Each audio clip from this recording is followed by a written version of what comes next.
Petition என்ன argument என்னென்ன ஓரலா instruction கொடுத்திருக்கிறாங்க. குறிப்பாக அறநிலைத்துறை பொறுத்தவரை ஓரலாக எங்கேயுமே அனுமதி கொடுக்கல. அனுமதி கொடுத்த கடிதத்தை வாங்கி வச்சுக்கிட்டு பர்மிஷன் கொடுக்கல. இது ஒரு பக்கம். ஓரலா அறநிலைத்துறையை பொறுத்தவரை ஓரலாக எல்லா இடத்துலையும் தடுக்கிறாங்க. நம்ம பெட்டிஷன்ல 2வது பிரேயர் தமிழகத்தினுடைய காவல்துறை ரிட்டன்ல தடுத்திருக்காங்க. அதற்கு நாம 21 காவல்துறையினுடைய ரிட்டன் ஆர்டர் அட்டாச் பண்ணியிருந்தோம். அதை ஆங்கில மொழிபெயர்த்து அட்டாச் பண்ணியிருந்தோம். அது இரண்டும் நீதிபதி பார்த்துட்டு தமிழக அரசின் சார்பாக ஆஜராகியிருந்த ஏஏஜி கேட்டாங்க. ஏஏஜி சொன்னாங்க, ஐயா நாங்க எங்கேயுமே தடுக்கல, நாங்க எங்கேயுமே இன்ஸ்ட்ரக்ஷன் கொடுக்கல, நாங்கள் எங்கேயுமே ஆர்டர் டைப் பண்ணி கொடுக்கல. அதற்கு எங்களுடைய சார்பான லாயர் ஆர்கியூ பண்ணாங்க. மத்திய அரசு சார்பாக வந்திருந்த துஷார் மேத்தா அவங்க ஆர்கியூ பண்ணாங்க. இந்த மாதிரி வெர்பல் இன்ஸ்ட்ரக்ஷன், உதாரணத்திற்கு நாங்கள் பப்ளிஷ் பண்ண ஆடியோ, அதை தாண்டி போலீஸினுடைய இன்டர்னல் டாக்குமெண்ட் கம்யூனிகேஷன், அதை தாண்டி போலீஸினுடைய ரெக்கார்ட்ஸ் எல்லாம் பார்த்த பொழுது நீதிபதி அவர்கள் சொன்னாங்க, தமிழக அரசு ஓரலா இருக்கு நீங்க ஒரு பக்கம் சொல்றீங்க, அவங்க ரிட்டனா இல்லைங்கிறாங்க. ஆனால் எங்கே எல்லாம் ரிட்டனா அவங்க கொடுத்திருக்காங்களோ அதை பார்க்கணும். நாங்க அதன் பிறகு நாம ஆர்கியூ பண்ணும் பொழுது ரிட்டனா கொடுக்கப்பட்ட ஆர்டர் காமிச்சோம். காவல்துறை இங்க இந்துக்கள் இருக்கக்கூடிய இடத்துல கிறிஸ்தவர்கள் இஸ்லாமியர்கள் இருக்கிறாங்க, அதனால கோயிலுக்குள்ள நிகழ்வு நடத்த முடியாது சில ஆர்டர், தனியார் இடத்துல நடத்த முடியாது சில ஆர்டர், தனியார் கோவில்ல நடத்த முடியாது சில ஆர்டர், நீங்க மக்களுக்கு சாப்பாடு போடுவதற்கு அனுமதி இல்லை, இது காவல்துறை கொடுத்த ஆர்டர்.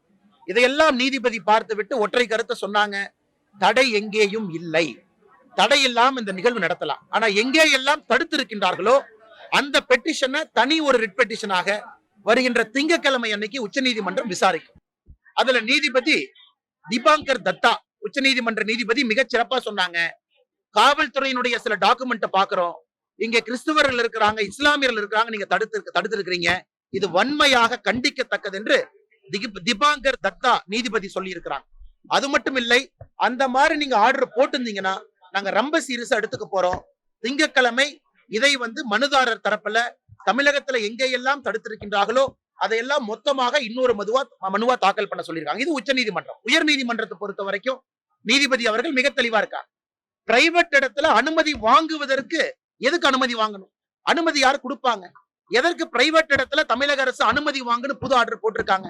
எதற்காக காவல்துறை பிரைவேட் இடத்துல நுழையிறாங்க அப்படிங்கறத சென்னை உயர் நீதிமன்றம் மிக தெளிவாக சுட்டிக்காட்டி, எங்கேயும் அனுமதி வேண்டாம், அறநிலைத்துறை கோவிலாக இருந்தால் நீங்க அவங்களுக்கு சொல்லணும், இன்டிமேட் பண்ணணும், ரைட் பண்ணி இன்டிமேட் பண்ணணும், சொல்லுங்க போதும், அங்கேயும் அனுமதி தேவையில்லை, இன்டிமேட் பண்ணுங்க. அதையும் செய்திருக்கின்றோம். இந்த 2 உச்ச நீதிமன்றம் உயர் நீதிமன்றத்தினுடைய தீர்ப்பை நீங்க தெளிவா பாத்தீங்கன்னா எந்த அளவுக்கு திமுக அரசு சர்வாதிகாரத்தனமாக இதை முடக்க வேண்டும் என்று முழு மூச்சாக 3 நாட்களாக ஈடுபட்டார்கள் என்பது தெல்ல தெளிவா தெரியும். இன்றைக்கு ராமபிரான் கோயிலை திறக்கின்ற அயோத்தியில் நடைபெறுகின்ற இந்த நிகழ்ச்சிக்கு தமிழக திருக்கோயில்களை பொறுத்தளவில் எந்த விதமான தடையும் எந்த விதமான விசேஷத்திற்கும் அனுமதி மறுக்கப்படவில்லை. குறிப்பாக இன்றைக்கே பார்த்தால் 2 திருக்கோயில்களில், ராமபிரான் திருக்கோயில்களில் இன்றைக்கு கும்பாபிஷேகம் நடைபெறுகின்றது.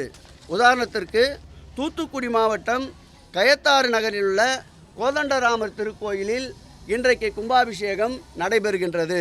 அதேபோல் தஞ்சாவூர் மாவட்டம் திருவடைமடுதூர் வட்டம் முள்ளங்குடி அருள்மிகு கோதண்டராமர் திருக்கோயிலுக்கு இன்றைக்கு குடமுழுக்கு நடைபெறுகின்றது. இந்த ஆட்சியில்தான் குடமுழுக்கு என்பது அரிய பொருளாக இருந்ததை மாண்புமிகு முதலமைச்சர் அவர்களுடைய உற்சாகத்துடன் உத்வேகத்துடன் அவருடைய பரிபூரண நல்லாசியுடன் அதிகமான அளவு குடமுழுக்குகள் நடைபெறுகின்ற ஆட்சி மாண்புமிகு தமிழக முதல்வர் அவர் தலைமையிலே நடந்திருக்கின்ற ஆட்சி என்பதை மகிழ்ச்சியோடு தெரிவித்துக் கொள்கிறேன். வதந்திகளுக்கு முற்றுப்புள்ளி வைக்கின்ற வகையில் அனைத்து திருக்கோயில்களிலும் அனைத்து பக்தர்களும் சுதந்திரமாக வழிபடவும் அவர்கள் விரும்புகின்ற பஜனை பாடல்களை பாடவும் அரசும் மாண்புமிகு தமிழக முதல்வர் அவர்களும் எந்த விதமான தடையும்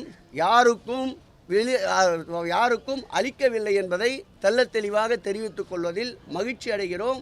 இன்றைக்கு மாத்திரம் 20 திருக்கோயில்களில் இந்த கும்பாபிஷேகம் நடைபெற்று கொண்டிருக்கின்றது. எவ்வளவு பெரிய நிகழ்ச்சி நடத்துகிறார்கள் அங்கே அயோத்தியில். ராமருக்கு பிரதிஷ்டை செய்கின்ற பாலகனுக்கு பிரதிஷ்டை செய்கின்ற நிகழ்ச்சி. ஒன்றியத்திலே இருக்கின்ற மிக முக்கியமான பொறுப்பில் இருக்கின்ற நிதியமைச்சர் அங்கு செல்லாமல் இங்கு இருக்கிறார் என்றால் அவர் ஆன்மீகமாக நடந்து கொள்ளவில்லை, அரசியல் கலந்த ஆன்மீகத்தை செய்வதற்காகத்தான் அவர் தமிழகத்திலே முற்படுகின்றார். தமிழகத்திலே ஏதாவது ஒரு சூழ்நிலையில் ஆன்மீகத்துக்கு எதிரான ஆட்சி இந்த ஆட்சி என்பதை தொடர்ந்து கூற வேண்டும் என்பதற்காக இப்படி பொய் பிரச்சாரங்களை கூறிக்கொண்டிருக்கின்றார். வருத்தப்பட வேண்டிய நிகழ்வு. இவ்வளவு உயரிய பொறுப்பிலே இருப்பவர் இவ்வளவு கீழ் இறங்கி வந்து இப்படியெல்லாம் நடந்து கொள்வது வருத்தம் அளிக்கிறது. நீங்கள் எத்தனை குட்டிக்கரணங்கள் அடித்தாலும் என்னென்ன மாய்மாலங்களை செய்தாலும் இந்த ஆட்சி ஆன்மீகத்துக்கு எதிரான ஆட்சி என்று எவ்வளவு பொய் பரப்புரைகளை செய்தாலும் மக்கள் தெளிவாக இருக்கின்றார்கள். திராவிட முன்னேற்ற கழகத்தை அவர்கள் எதிர்பார்ப்பதற்கு மேலாக உயர்ந்த இடத்தில் தமிழக பக்தர்களும் ஆன்மீகவாதிகளும் தமிழ்நாட்டு மக்களும் தயாராக இருக்கின்றார்கள்.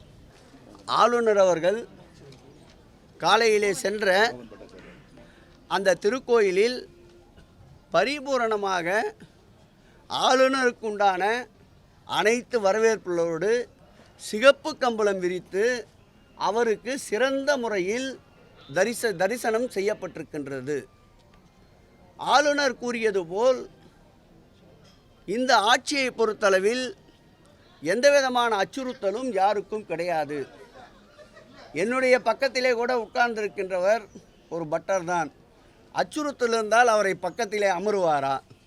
அடுத்து அரண்டவன் கண்ணுக்கு இருண்டதெல்லாம் பேய் என்பார்கள். காமாலை கண்ணுக்காருக்கு கண்டதெல்லாம் மஞ்சள் என்பது போல் ஆளுநருக்கு யாரை பார்த்தாலும் அப்படி தோன்றுகிறது போல் இருக்கின்றது. ஆளுநர் வந்து சென்ற பிறகு பத்திரிகையாளரை சந்தித்த அந்த திருக்கோயிலுடைய பட்டர் உயர் திரு மோகன் அவர்கள் தெளிவாக பேட்டியிலே சொல்லியிருக்கின்றார், எங்களுக்கு எந்த விதமான அழுத்தமும் இல்லை, எந்த விதமான அச்சுறுத்தலும் இல்லை, நாங்கள் சுதந்திரமாக இருக்கின்றோம். எங்காவது வழிபாட்டு வறுமை மறுக்கப்பட்டது என்று மனசாட்சியுள்ள பத்திரிகை நிருபர்கள் சென்று பாருங்கள். அனைத்து திருக்கோயில்களிலும் சுதந்திரமான முறையில் வழிபாட்டு தலங்கள் செயல்படுகின்றன. அவர் அரசியல் கண்ணோட்டத்தோடு தான் இங்கே அணுகுகிறார். நேற்றைக்கு ஏரிகாத்த ராமர் திருக்கோயிலுக்கு சென்றிருக்கின்றார். அங்கு உபயதாரர் 25 லட்சம் ரூபாய் நிதியில் திருப்பணிகள் நடந்து கொண்டிருக்கின்றன. இங்கு என்ன பணிகள் நடைபெறுகிறது என்று கேட்டிருக்கின்றார். உபயதாரரும் அந்த திருக்கோயிலுடைய ஈவோவும் முழுவதுமாக விளக்கமாக சொல்லியிருக்கின்றார்கள். அதன் பிறகு அவர் கேட்ட கேள்வி, உபயதாரர் நிதியில் இந்த திருப்பணிகளை மேற்கொள்ளுகிறார்கள் என்றால் உண்டியிலே வருகின்ற காசை நீங்கள் எங்கே எடுத்து செல்லுகிறீர்கள் என்று கேட்டிருக்கின்றார். அடிப்படை கூட தெரியாமல் பேசுகின்றார். ஒரு திருக்கோயிலுக்கு உபயதாரர்கள் வருகின்ற பொழுது அவர்களை பயன்படுத்தித்தான் அந்த திருக்கோயிலுடைய திருப்பணிகளை செய்வார்கள். ஒன்று. மற்றொன்று, அந்த திருக்கோயிலில் அவர்களுக்கு ஏதாவது நேர்த்திக்கடன் இருக்கும். அந்த நேர்த்திக்கடன் நிறைவேறியிருந்தால் அந்த திருப்பணிகளை மேற்கொள்வார்கள். அப்படி செய்கின்றவர்களை வேண்டாம் என்று தள்ளிவிட்டு திருக்கோயில் வருமானத்தில் எந்த காலத்திலும் எந்த சூழலிலும் அப்படி திருப்பணிகள் நடைபெறவில்லை. ஆகவே அவர் குற்ற நோக்கோடு ஒவ்வொரு சம்பவத்தையும் அணுகுகிறார். இன்றைக்கு கூட அவர் காஞ்சிபுரத்திலே மீனாட்சி அம்மன் திருக்கோயிலிலே ராமபஜனை பாடுகின்ற நிகழ்ச்சியில் அவர் பங்கேற்றிருக்கின்றார். அந்த ராமபஜனை நிகழ்ச்சிக்கு இந்த ஆட்சி அனுமதி அளித்திருக்கின்றது. திருக்கோயிலில் இருக்கின்ற மேற்பார்வையாளர் இருக்கின்ற இந்து சமய அறநிலையத்துறையும் அதற்கு எந்த விதமான தடையும் விதிக்கவில்லை. நாம் தடை விதிக்கவில்லை என்பதற்கு மேலும் ஒரு உதாரணத்தை சொல்லுகிறேன். நம்முடைய கோபாலபுரம் மறைந்தும் மறையாமல் நம்மிடையே வாழ்ந்து கொண்டிருக்கின்ற முத்தமிழறிஞர் கலைஞர் அவர்களுடைய இல்லத்தின் அருகிலே இருக்கின்ற திருக்கோயில். அந்த திருக்கோயில் கிருஷ்ணர் திருக்கோயில். அந்த திருக்கோயில் வேணுகோபாலசாமி திருக்கோயில் என்று அழைப்பார்கள். அந்த திருக்கோயில் இன்றைக்கு LED திரை அமைக்கப்பட்டு பக்தர்கள் அந்த LED திரையில் அயோத்தியில் நடக்கின்ற நிகழ்ச்சியை கண்டுகளித்து கொண்டிருக்கின்றார்கள். அந்த திருக்கோயிலுக்கு கூட பாரதிய ஜனதா கட்சி தலைவர் வருவதாக சொன்னார்கள். நாங்கள் எந்த விதமான தடையும் விதிக்கவில்லை. அது பரம்பரை அறங்காவலருடைய திருக்கோயில். இருந்தாலும் எங்களுடைய ஆய்வாளர் அந்த திருக்கோயிலை மேற்பார்வையாளராக இருக்கின்றார். அதற்கு தடை விதிக்கவில்லை. இந்து சமய அறநிலையத்துறையை பொறுத்தளவில் திருக்கோயில் உள் LED திரை அமைப்பது, திருக்கோயிலுக்குள் அன்னதானம் அளிப்பது எதற்கும் நாங்கள் தடை செய்யவில்லை. ஆனால் முறையாக அனுமதி பெற வேண்டும் என்று சட்டத்திலே இடம் இருக்கின்றது. ஆகவே அனுமதி பெற்றால் அதை நாங்கள் அனுமதிப்பதற்கு தயாராக இருக்கின்றோம். அதே நேரத்தில் ஆன்மீகத்தை ஆன்மீகமாக பார்க்கின்ற பொழுது நாங்கள் எந்த தடையும் விதிக்க தயாராக இல்லை. ஆன்மீகத்தை அரசியலில் கலப்பதற்கும் ஆன்மீகத்தை அரசியலாகுவதற்கும் முற்படுகின்ற பொழுதுதான் சட்டத்திற்குட்பட்டு இந்து சமய அறநிலையத்துறை முடிவுகளை மேற்கொள்கிறது என்பதை தெரிவித்துக் கொள்கிறோம்.